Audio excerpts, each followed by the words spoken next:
మరియు సాతాను జరిగినటువంటి సంభాషణ, సాతాను చెప్పినటువంటి అబద్ధం విన్నప్పుడు ఆయన మీరు దేవతలే కదా, మీరు దేవుని వంటి వారే కదా, ఆయన మిమ్మల్ని ఆయన స్వరూపం ముందు ఆయన పోలిక చొప్పున చేశాడు కదా, మళ్ళా మీకు దేవుడు ఏంటి అని అన్నాడు.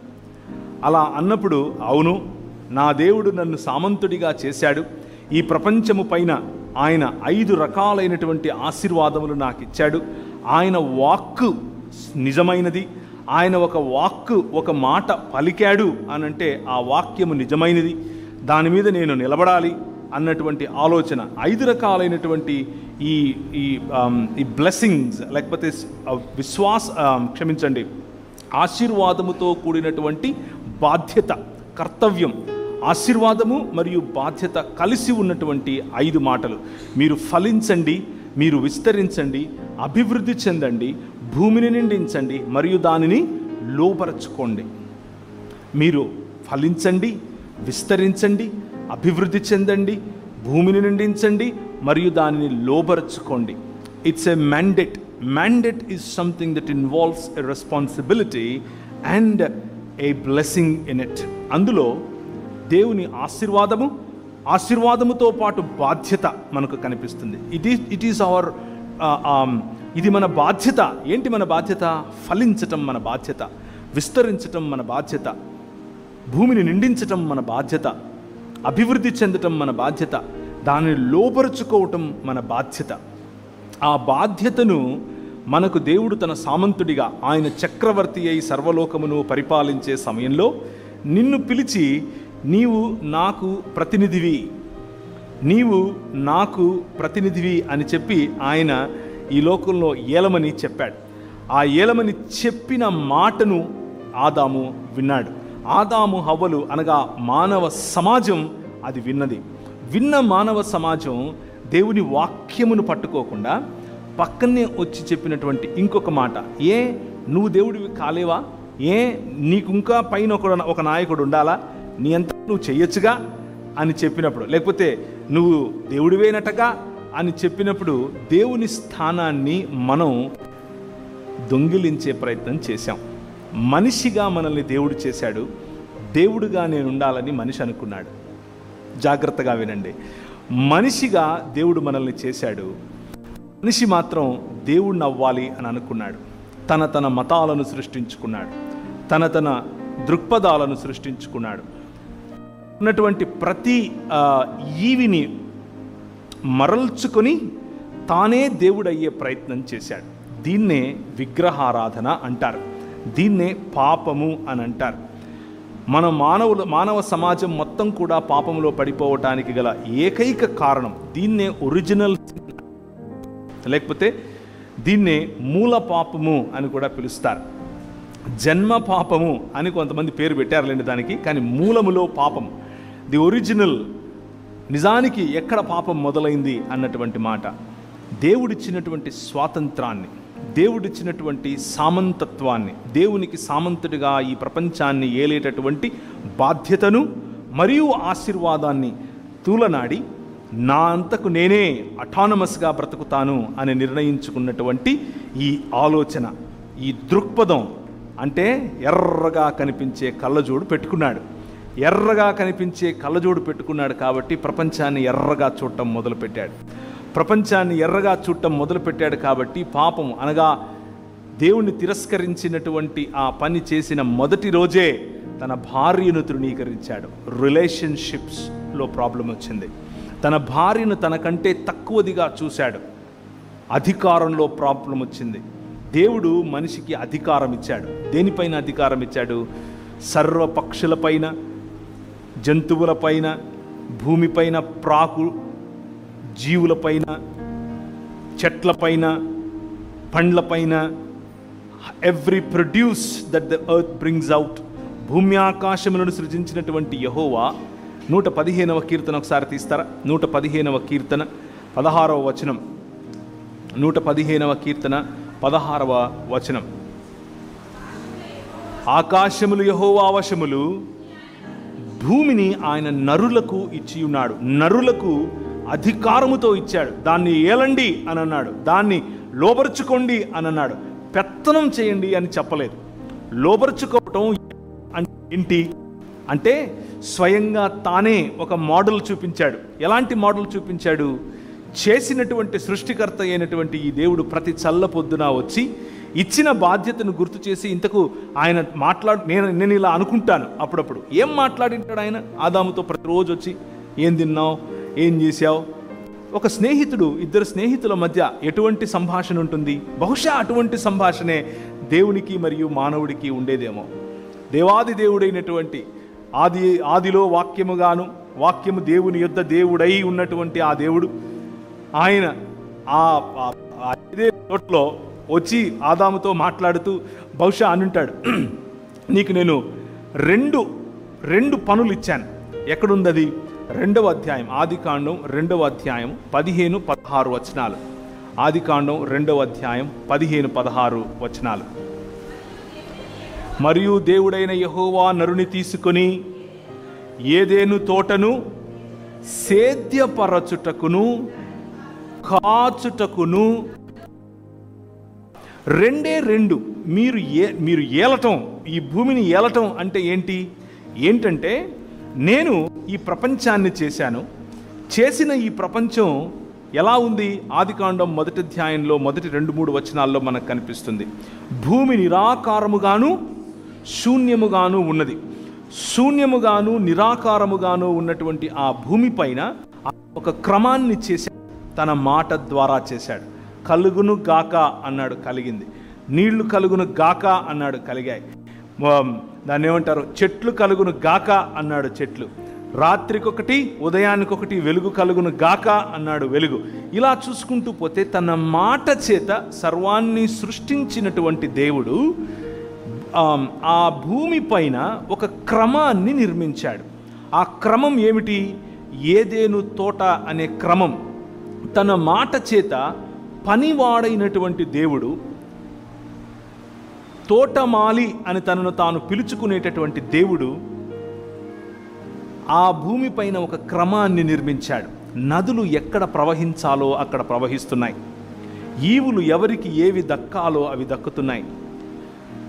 పశుపక్షాదులన్నీ సుభిక్షంగా పండ్లు, కాయగూరలు వంటివి ప్రతి ఒక్కటి ఎక్కడెక్కడ అమర్చాలో అక్కడక్కడ అమర్చాడు. ముళ్ళ తుప్పలు లేవు, ముళ్ళ చెట్లు లేవు. ఏం పర్యవసానం ఉంది ఆయన చేసినటువంటి సృష్టిలో అనంటే క్రమము అనే పర్యవసానం ఉంది. ఆ క్రమంలో మానవుడు సుభిక్షతను చూసి ఆ క్రమాన్ని విస్తరింపచేయాలి, ఆ క్రమములో ఫలించాలి, ఆ క్రమాన్ని అభివృద్ధి చేయాలి, ఆ క్రమముతో భూమిని నిండించాలి, ఆ క్రమము ద్వారా ఏలుబడి చేయాలి. పెత్తనం కాదు, ఏలుబడి చేయాలి. పెత్తనం చేయటం అంటే అర్థం ఏమిటి అని అంటే, ఒక అత్తగారు కోడలి పైన చేసేది, లేకపోతే ఈ రోజుల్లో రివర్స్లేండి, అత్తగారి పైన కోడలు చేసేది, అది పెత్తనం. మనము పోలీస్ స్టేషన్కి వెళ్తే సిఐ గారు చేసేది, లేకపోతే మనం అధికారి అని అనుకునేవాడు. మీరు స్కూల్కి వెళ్ళుంటారు, లెక్కల మాస్టర్ అంటే మీకు ఏం గుర్తొస్తుంది? ఇలా ఇలా ఇలా ఇలా ఇలా షేక్ అయిపోతూ ఉంటారు. ఎందుకు? పెత్తనం చేస్తాడు, చేతిలో కట్టబట్టుకుని 2 ఇచ్చుకుంటాడు. ఆయన ఇచ్చుకునే ఆ 2 మనకు ఈ రోజు వరకు గుర్తుంటాయి. అది పెత్తనం చేయటం. మన ఉద్దేశంలో అధికారి అంటే ఎవరంటే మన హక్కులను కాలరాసేవాడు, మన హక్కులతో ఆడుకునేవాడు, మన బాడీస్ను అబ్యూస్ చేసేవాడు, మనకున్నటువంటి స్వేచ్ఛను హరించేవాడు అని అనుకుంటాం. నిజానికి అది దేవుని మాట కాదు, దేవుని వాక్యం కాదు. దేవుని వాక్యము అధికారం ఇచ్చింది. ఏంట అధికారం? సేద్యము చేయటానికి మరియు కాయటానికి నీకు ఇచ్చినటువంటి అధికారం. ఏదెను తోటను సేద్యపరచుటకును కాయుటకును ఆయన ఆదాముకు అధికారం ఇచ్చాడు. దేవుని దృష్టిలో, దేవుని దృక్పథంలో అధికారం అంటే ఏంటంటే కాచుకోవటం. దేవుని దృక్పథంలో అధికారం అంటే ఏంటంటే సేద్యపరచటం. మానవుని దృక్పథంలో, లేకపోతే ఈ లోక మర్యాదలో, ఈ లోక దృక్పథంలో అధికారం అంటే ఏంటంటే పెత్తనం చేయటం, అవతలి వారి పైన రాజ్యం చేయటం. దేవుడు మనిషికి అధికారం అన్నింటిపైన ఇచ్చాడు, సర్వ సృష్టి పైన ఇచ్చాడు. కానీ ఒక మనిషి పైన ఇంకొక మనిషికి అధికారం ఇచ్చాడా? ఇవ్వలేదు.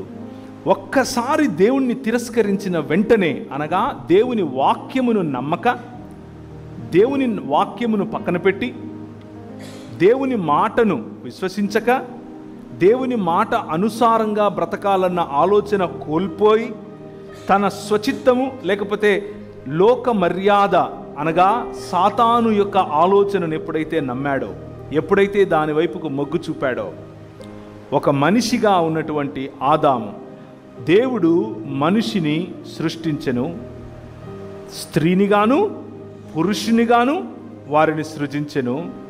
వారికి అనగా స్త్రీ పురుషులకు ఆదాము అని పేరు పెట్టాడు. ఆదాము అనంటే కేవలం పురుషుడు కాదు. ఆదాము ఆదం అంటే మానవ సమాజం, లేకపోతే స్త్రీ పురుషులు అని అర్థం. ఇది హెబ్రీ భాషలో ఉన్నటువంటి మాట. ఆ మానవుడు తనలో భాగమైనటువంటి, తనకు సమానమైనటువంటి, సాటి అయిన సహాయకురాలైనటువంటి స్త్రీని తక్కువగా చూడటం మొదలుపెట్టాడు. ఇదిగా నువ్వు ఇచ్చావుగా, మొదలెట్టింది ఈ అమ్మాయి అని బ్లేమ్ గేమ్ మొదలుపెట్టాడు. దృక్పథం మారింది, సంబంధం మారింది. దృక్పథం మారింది, మాటలు మారాయి. మాట దేవుడిదైతే పాట పాడటం మొదలుపెట్టాడు. ఏమని ఒకసారి చూస్తారా? 2వ అధ్యాయము ఆదికాండం. పాట పాడాడు. ఇది ప్రపంచంలో మానవుల్లో మొట్టమొదటి డ్యూయట్ సాంగ్, మొట్టమొదటి రొమాంటిక్ డ్యూయట్ సాంగ్. మొట్టమొదటి మానవుడు తన మొట్టమొదటి భార్యకు పాడినటువంటి మొట్టమొదటి పాట చూడండి ఏమని ఉంది ఇక్కడ. 2వ అధ్యాయము 23. అప్పుడు ఆదాము, చదవమ్మా. అప్పుడు ఆదాము ఇట్లా, నేను నా ఎముకలలో ఒక ఎముక, నా మాంసములో మాంసము, ఇది నరుల నుండి తీయబడిన గనుక నారి అనబడును. కవిత్వం చెప్తున్నాడు, రిథమిక్గా రైమ్తో మాట్లాడుతున్నాడు. ఇక్కడ భార్య పట్ల గౌరవం చూడండి, భార్య పట్ల సమానత్వం చూడండి, భార్యను ఎంత ఆలింగనం చేసుకుంటున్నాడు, ఆమె సౌందర్యాన్ని చూసి డ్యూయట్ పాడుతున్నాడు ఇక్కడ. కానీ దృక్పథం మారింది. ఒక్కసారి వాక్యము అనేటటువంటి దృక్పథం నుంచి బయటకు వచ్చి లోక మర్యాద అనే దృక్పథం పెట్టుకున్నాడు. ఇదిగో నువ్వు ఇచ్చావుగా, ఈమె చెప్పింది చేయాల్సి వచ్చింది అని మొదలుపెట్టాడు. తన కుమారుడు పుట్టాడు, జలసి, ఇద్దరు చంపుకోవటం, కయీను హేబేలును చంపటం.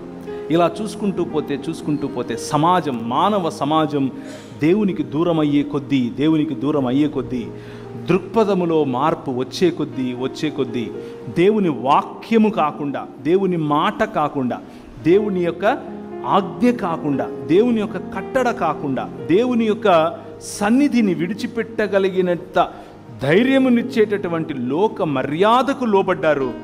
జీవితం తుంపనాశనం అయింది. దాన్నే మనం ఏమంటామంటే ఒరిజినల్ సిన్ అని అంటాం, మూల పాపము అని పిలుస్తాం.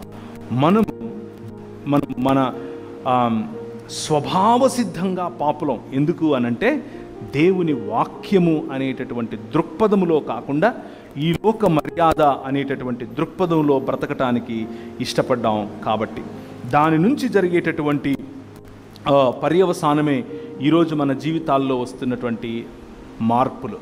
దేవుని వాక్యము దేవుని హృదయంలో నుండి వెలువడేటటువంటి మాటలు.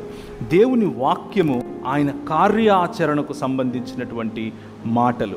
దేవుని మాటలు సృష్టిని నడిపించేటటువంటి, సృష్టిని సృష్టించి మరియు నడిపించేటటువంటి మాటలు. దేవుని మాటలు ఆయన సంకల్పాన్ని మనకు తెలియజేసేటటువంటి మాటలు. దేవుని మాటలు దేవుని రాజ్యాంగం అన్న విషయాన్ని మనం మర్చిపోకూడదు. ఈ మాటలు గనక మనం అర్థం చేసుకుంటే, దేవుని మాటలను గనక మనం పట్టుకోగలిగితే, అనగా వాక్యమును గనక మనం పట్టుకోగలిగితే దేవుని హృదయం అర్థమవుతుంది. నెంబర్ 1. నెంబర్ 2, దేవుని కార్యాచరణ అర్థమవుతుంది. నెంబర్ 3, దేవుని యొక్క సంకల్పం అర్థమవుతుంది. నెంబర్ 4, దేవుని యొక్క విమోచన కార్యం అర్థమవుతుంది. నెంబర్ 5, దేవుని యొక్క దాన్ని ఏమంటారు, దేవుని యొక్క రాజ్యాంగము అర్థమవుతుంది. కాబట్టి ఆయన రాజని, మనం ఆయన సామంతులమని, ఆయన యొక్క అంబాసిడర్స్ అని, ఈ ప్రపంచాన్ని ఏలటానికి, ప్రపంచంలో సుభిక్షతను తీసుకొని రావటానికి అవసరమైనటువంటి సువార్త అర్థమవుతుంది. సో దేవుని వాక్యము రెండంచుల ఖడ్గము అన్నటువంటి మాట మీరు వినే ఉంటారు, దేవుని వాక్యంలో చదివే ఉంటారు. దేవుని మాట రెండంచుల ఖడ్గము అని మనకు ఎందుకు చెప్తున్నారు అంటే, ఒక అంచు దేవుని గురించి మనకు చెబుతుంది, రెండవ అంచు మనిషిని గురించి చెబుతుంది. ఈ 66 పుస్తకాలు ఉన్నటువంటి దేవుని వాక్యం చాలామంది పొరపడేది ఏమిటి అని అంటే, we limit this to the theology written by human beings. మనుష్యుల చేత లేకపోతే మనుష్యులు వ్రాసినటువంటి దేవుని గురించినటువంటి అధ్యయనం అని అనుకుంటాం. కానీ అంతకు మాత్రమే పరిమితం కాదండి. దేవుని వాక్యమైనటువంటి 66 పుస్తకాలు ఉన్నటువంటి బైబిల్ గ్రంథము దేవుడు రాసినటువంటి ఆంథ్రోపాలజీ. ఆంథ్రోపాలజీ అంటే అర్థం ఏంటంటే మనుష్య శాస్త్రము. This is not just a theology or the book of theology, but this is a book of anthropology written by god himself. దేవుడు రాసినటువంటి ఆంథ్రోపాలజీ అనే పుస్తకమే బైబిల్. సో ఈ రెండంచుల ఖడ్గం ఒకటి దేవుని మనకు అర్థం చేసేలా చేస్తుంది, దేవుని సంకల్పాన్ని అర్థం చేసేలా చేస్తుంది, దేవుని హృదయాన్ని అర్థం చేసేలా చేస్తుంది, దేవుడు మనకిచ్చినటువంటి పిలుపుని అర్థం చేసేలా చేస్తుంది, దేవుడు మనకిచ్చినటువంటి అధికారాన్ని అర్థం చేసుకునేలా చేస్తుంది. రెండవదిగా మనిషి ఏమై ఉన్నాడో చెప్తుంది. మనిషికి ఉండాల్సిన సంబంధం గురించి చెప్తుంది. నువ్వు మనిషివి, నువ్వు పిల్లివి కాదు అని చెప్తుంది. పురుషుడితో నువ్వు పురుషుడివి, స్త్రీవి కాదు అని చెప్తుంది. స్త్రీతో నువ్వు స్త్రీవమ్మ, మాతృమూర్తివి, నువ్వు పురుషుడివి కాదు అని చెప్తుంది.